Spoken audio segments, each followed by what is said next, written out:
Théophile, on commence de ce côté. Nous avons parlé, nous avons essayé de définir cette activité, ces activités qui auront lieu maintenant. Est-ce qu'on peut essayer de parler du programme? Programme détaillé de la journée du 22 juin de cette journée. À la chefferie supérieure de Batinga.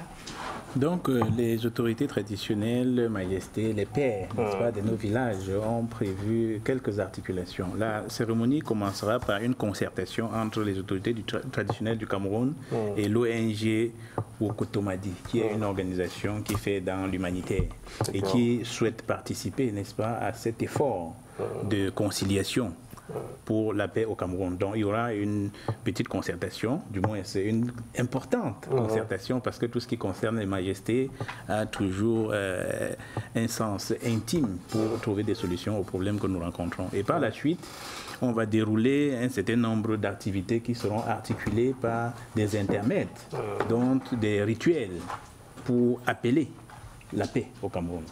Et il y aura des messages pour convoquer le vivre ensemble au Cameroun, donc des messages qui seront adressés par les différents groupes socio-culturels dans les différentes langues du Cameroun, donc appelant, n'est-ce pas, les fils du Cameroun à se regarder dans les yeux, à se comprendre, à ouvrir, parce que l'objectif de cette rencontre, c'est le début, n'est-ce pas, d'une offre des autorités traditionnelles pour convoquer le dialogue, pour accompagner les autorités, n'est-ce pas, dans toutes les démarches. Vous avez vu, le Premier ministre récemment a dit que le chef de l'État était disposé à dialoguer.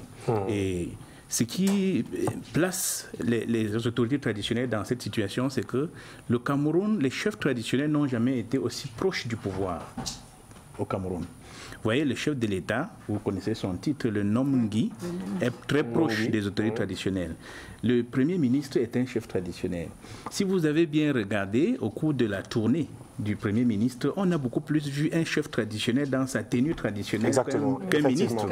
Alors, donc, vous voyez, ce symbole de la tradition interpelle, n'est-ce pas, les autorités traditionnelles qui ne peuvent laisser les symboles de la tradition apparaître pour des situations confuses. Si vous allez au Sénat, vous allez trouver qu'il y a des chefs